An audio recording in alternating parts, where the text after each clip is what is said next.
Historia clínica cardiológica, clase 1. Datos de filiación y edad. En este cuadro observamos la edad de los pacientes y las patologías cardiovasculares más frecuentes de acuerdo a la edad. En pacientes jóvenes observamos las cardiopatías congénitas e inflamatorias. En personas entre 4 y 15 años la fiebre reumática puede ser prevalente en este grupo etario. En lo que tiene que ver con más de 50 años, los problemas de aterosclerosis, y en los pacientes entre 40 y 60 años, los infartos del miocardio son lo más frecuente. La raza también nos proporciona ciertos datos. La raza blanca, las coronariopatías, los negros y los pacientes orientales también pueden tener cardiopatías reumáticas y tromboangiitis obliterante. Aquí tenemos el caso de los judíos, angiopatías y tromboangitis obliterante como prevalentes. De acuerdo al género, en el primer cuadro tenemos al cuadro femenino, donde las valvulopatías mitrales como la estenosis es prevalente, las cardiopatías congénitas como la persistencia del conducto arterioso y la comunicación interauricular prevalecen en este género, la hipertensión arterial pero después de la menopausia, la enfermedad de Raynaud, la neurosis cardíaca y el corazón misedematoso a este grupo femenino. Mientras que en los pacientes masculinos tenemos las valvulopatías aórticas, las cardiopatías congénitas aórticas, las pericarditis aguda benigna, las coronariopatías y el infarto del miocardio.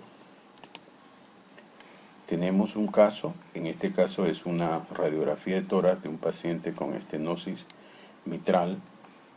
Aquí podemos observar la silueta cardíaca con ciertos aspectos relevantes en lo que tiene que ver con la estenosis mitral. Aquí tenemos el área cardíaca. Aquí sabemos que es una paciente femenina porque tenemos la sombra de sus mamas. En primer lugar, lo que vemos es un relieve auricular izquierdo manifiesto en este borde. Lo que vemos también es la presencia de un botón aórtico poco prominente, como vemos aquí, ya que este tipo de lesión maneja presiones menores. Tenemos congestión pulmonar a nivel de los ilios. Tenemos un desplazamiento carinal, es decir, de los bronquios o del bronquio hacia esto, la tráquea y bronquio, hacia este lado.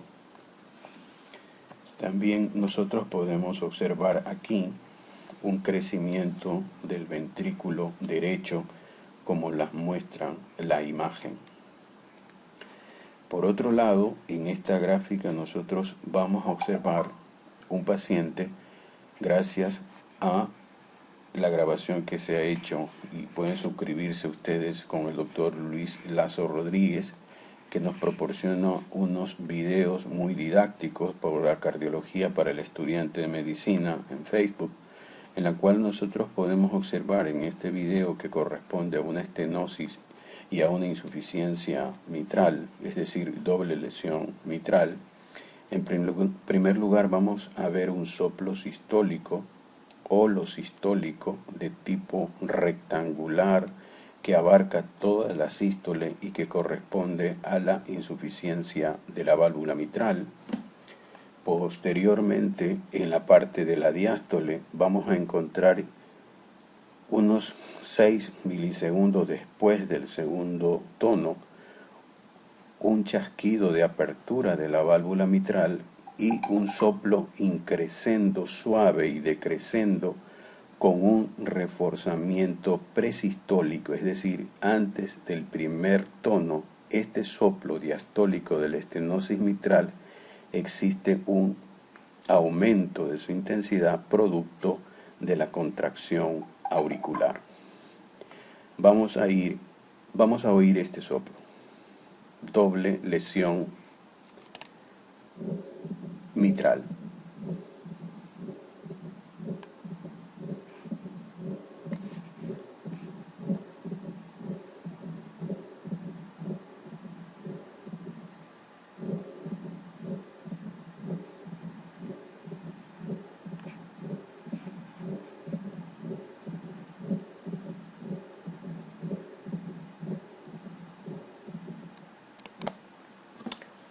Pasemos ahora en el caso de la comunicación interventricular. En la comunicación interventricular, que es una comunicación entre los dos ventrículos, como vemos en la gráfica, existe un agujero en el septo interventricular que comunica el ventrículo izquierdo con el ventrículo derecho. A este defecto es un defecto del nacimiento, de tal manera que son más del 25% de las cardiopatías congénitas corresponden a la comunicación interventricular. Son una de las más frecuentes. Vamos a encontrar una dilatación de la aurícula izquierda que la diferencia de la comunicación interauricular. La aorta es normal o pequeña, lo que la diferencia del ductus arterioso. Fíjense, como vemos aquí, hay una dilatación en la radiografía de tórax, hay una dilatación en lo que corresponde a la porción de la aurícula izquierda. Nosotros también observamos una ligera cardiomegalia y nosotros podemos ver también un abombamiento que puede corresponder a que el flujo del ventrículo izquierdo al ventrículo derecho lo sobrecarga y esta a su vez sobrecarga a la aurícula. De tal manera que esta es una imagen típica de un paciente que tiene una comunicación interventricular. Aquí vemos que la sangre fluye desde el ventrículo izquierdo, que tiene más presión, hacia el ventrículo derecho, que tiene menos presión, y a esto se le conoce como comunicación interventricular o CIV. Asimismo, a través de esta colaboración del Dr. Lasso podemos observar un soplo. Si nosotros nos damos cuenta, es un soplo que tiene características similares, pero de mucha más intensidad que el soplo de la insuficiencia mitral. Es un soplo también holosistólico que abarca desde el primer ruido hasta el segundo ruido, de tal manera que vamos a oírlo para tener una idea. Es también un soplo aspirativo.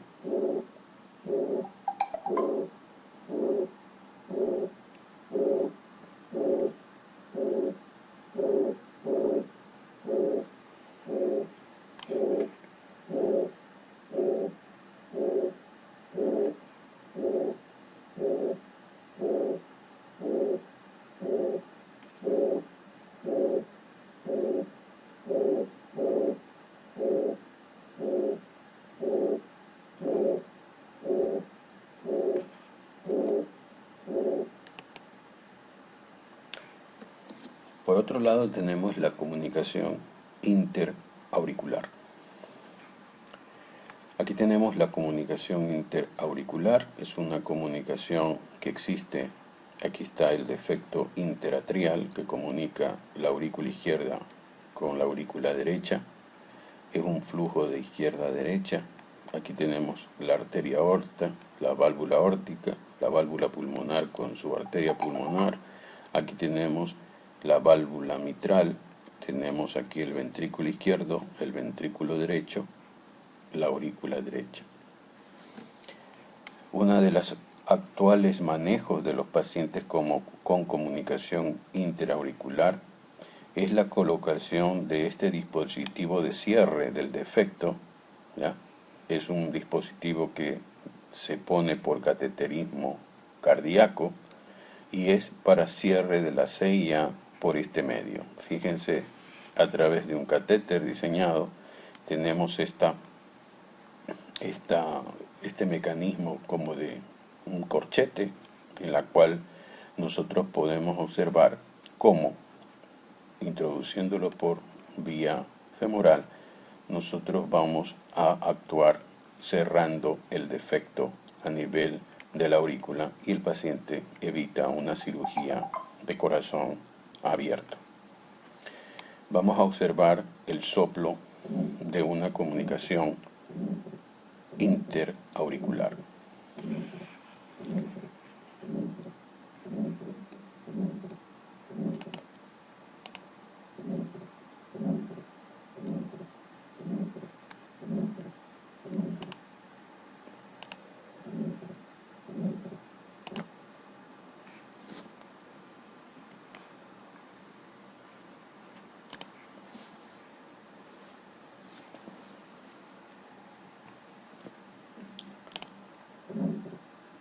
las características de la comunicación interauricular es la presencia de este segundo ruido desdoblado fijo. Es un soplo sistólico de carácter romboidal en la protomesosístole, y aquí tenemos su característica, que es el desdoblamiento del segundo tono. ¿Sí? La A representa el cierre aórtico y la P representa el cierre pulmonar. Existe una diferencia en cuanto al tiempo. Otra de las características de los pacientes con comunicación interauricular es en la presencia en el electrocardiograma de un bloqueo incompleto de la rama derecha. Tenemos otro ejemplo, como la persistencia del conducto arterioso. Aquí tenemos un ejemplo radiológico de la persistencia del conducto arterioso, en la cual tenemos una imagen que corresponde básicamente a un paciente con este conducto. Aquí podemos observar la arteria pulmonar que está desarrollada porque recibe el flujo a través de esta persistencia del conducto arterioso, el flujo aórtico hacia la arteria pulmonar. Aquí nosotros observamos, miren, la arteria pulmonar y la aorta. Existe un shunt o un defecto de comunicación en la cual por mayor presión va desde la arteria aorta a la arteria pulmonar. Vamos a oír el soplo de la persistencia del conducto arterioso. Como vemos en la gráfica, es un soplo continuo. Es un soplo con la sensación de oír a lo lejos una maquinaria. Abarca toda la sístole y toda la diástole, y el sonido es el siguiente.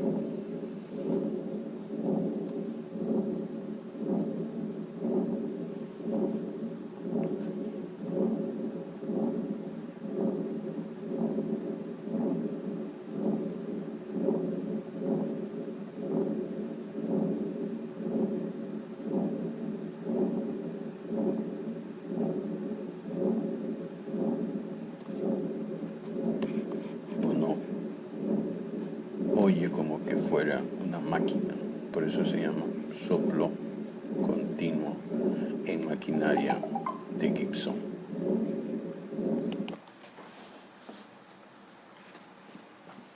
Aquí tenemos una interpretación del infarto agudo del miocardio. Una de las características del paciente con infarto agudo del miocardio, como hemos hablado en clase, es signos y síntomas. El dolor anginoso opresivo retroesternal, que por lo general dura más de 20 minutos, no responde al reposo ni a la nitroglicerina, produce una sensación de desmayo, una angustia, puede acompañarse de náuseas y vómito, puede acompañarse de una sudoración profusa, acompañarse de disnea, debilidad, y esta situación conlleva una mortalidad a las 2 horas muy importante. Aquí tenemos una expresión de un área infartada. Aquí tenemos las arterias coronarias y aquí tenemos un diseño gráfico en la cual vemos una placa aterosclerótica previa, la arteria comprometida y la presencia de un coágulo de fibrina que obstruye toda la luz del vaso. Eso da como consecuencia, como vemos en esta gráfica, en D2, D3 y ABF, incluso se transmite a B5 y B6, un supradesnivel del ST en estas derivaciones que corresponde a un infarto agudo de cara inferior y posiblemente lateral, y obsérvese cómo en ABL y en B2 y B3 existe una imagen en espejo, especialmente en ABL y B3, que corresponde a la llamada imagen en espejo, que tiene que ver con un paciente con síndrome coronario agudo. Otro de los aspectos importantes que tenemos que ver en una historia clínica cardiológica son los lugares de residencia, grandes urbes, hipertensión, enfermedad coronaria, esclerosis miocárdica. En lugares húmedos y confinados, la endocarditis reumática. En el antiplano tenemos problemas de alteración de circulación pulmonar y corazón, y hablamos de hipertensión pulmonar también. No olvidarse en África, como la Trypanosoma gambiense y el Trypanosoma rhodiense. En América Meridional, el Trypanosoma cruzi, que son cardiopatías por parásitos como el Chagas. Aquí tenemos una patología frecuente entre los 4 y 20 años, que es la cardiopatía reumática, que comienza con un problema de fiebre reumática, con un proceso amigdalino infeccioso, la identificación del estreptococo beta hemolítico del grupo A, un paciente con fiebre, un paciente que tiene una hipertrofia amigdalina. Según los libros, lame las articulaciones, produce dolor articular, pero muerde el corazón, en este caso a nivel valvular. En la piel pueden haber alteraciones y a nivel del sistema nervioso puede haber una situación que se llama corea. Aquí tenemos los criterios menores y criterios mayores para fiebre reumática. Y aquí tenemos una expresión en imagen de la faringitis, la respuesta inmunitaria, un linfocito B que se activa, la presencia de anticuerpos antiestreptococo. No pueden diferenciar al estreptococo en sí, sino que van a actuar directamente a nivel de la válvula. Aquí tenemos vegetaciones reumáticas en una carditis o una cardiopatía reumática aguda. Tenemos los nodos de Arshoff en el miocardio y podemos retener reacciones cruzadas como una pericarditis también reumática de tipo fibrinosa. Otro problema que nosotros vamos a observar es la presencia de hipertensión arterial. La hipertensión arterial, 1 de cada 3 personas la padecen y muchas veces no lo saben. Cómo ataca la hipertensión al individuo con los síntomas, puede afectar tanto a adultos como a niños. Es considerada un factor de riesgo de enfermedad severa del aparato circulatorio. Puede tener síntomas específicos, pero también puede ser asintomática en un porcentaje no despreciable de pacientes. Pueden haber síntomas relacionados con cefalea, somnolencia, vértigo, y las consecuencias o órganos afectados por la hipertensión es el accidente cerebrovascular, la insuficiencia cardíaca e infarto del miocardio y las lesiones de los riñones como órganos afectados por la hipertensión. Tenemos otro que es la enfermedad de Chagas. Aquí tenemos el triatoma dimidiata, que es el chinchorro que le llamamos. Y las manifestaciones clínicas en la fase aguda generalmente es asintomática, pero puede incluir un síndrome febril leve, caracterizado por malestar general, un edema facial, adenopatías. Podemos encontrar a nivel de la inoculación, el chagoma de inoculación de este insecto. Podemos observar también a nivel del ojo, si es la picadura a nivel del ojo, el signo de Romaña, cuando el insecto pica esa área del cuerpo. Aquí tenemos un corazón, una anatomía patológica de un corazón, un megacorazón con una cardiopatía chagásica, en la cual vemos muchos trastornos de conducción, incluso muerte súbita. El Chagas es el mal de Chagas, que le dicen una enfermedad infecciosa provocada por el parásito Trypanosoma cruzi. Vinchuca en algunas poblaciones le llama al chinchorro. que se alimenta de sangre la vinchuca y es endémica en varios países americanos y se dan casos en las zonas rurales y comunidades indígenas. Los síntomas de la enfermedad generalmente pasa desapercibida porque no muestra síntomas o exhibe solo signos y síntomas leves. Los síntomas que nota el paciente pueden incluir fatiga, pérdida de peso, fiebre, dolor de cabeza, dolor al cuerpo, diarrea, vómito. Y aquí tenemos el Trypanosoma cruzi, parásito transmisor. Un adulto vive 15 meses y llega a medir hasta 3 centímetros de largo. Se estima que hay 1 millón de personas con este mal. 34.000 es el número registrado acumulado al cual han llegado. Y 5.000 personas se encuentran bajo tratamiento y 4.000 pacientes son diagnosticados cada año de este problema. Otro de los aspectos que también vamos a tratar son la ocupación, el ejecutivo con mucho estrés, el atleta que a veces muere por un problema relacionado a una cardiopatía que no ha sido manifiesta o identificada por el cuerpo médico del equipo, las enfermedades por inhalación de polvos, exposición a polvos orgánicos.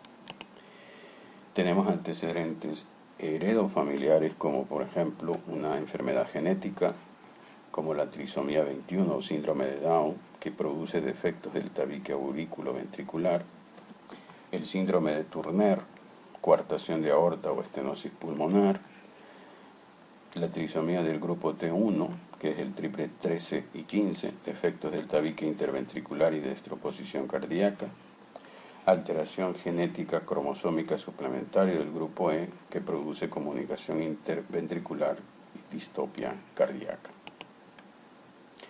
Aquí tenemos un caso de una coartación de la aorta. Tenemos un paciente escolar con una coartación aórtica, se visualiza una importante desproporción de los miembros superiores con los miembros inferiores. La presión sanguínea alta antes del punto de la coartación, es decir, presión alta en los brazos, y presión sanguínea baja más allá del punto de coartación, es decir, a nivel de las piernas. Aquí tenemos la coartación de la aorta, el defecto obstructivo.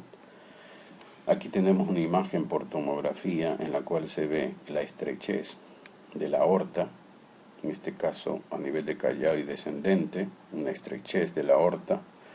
Y aquí tenemos el signo de Roessler, que es una alteración de imagen en las costillas, que es un signo de Roessler, es patoneumónico de un paciente que tenga una coartación de la aorta.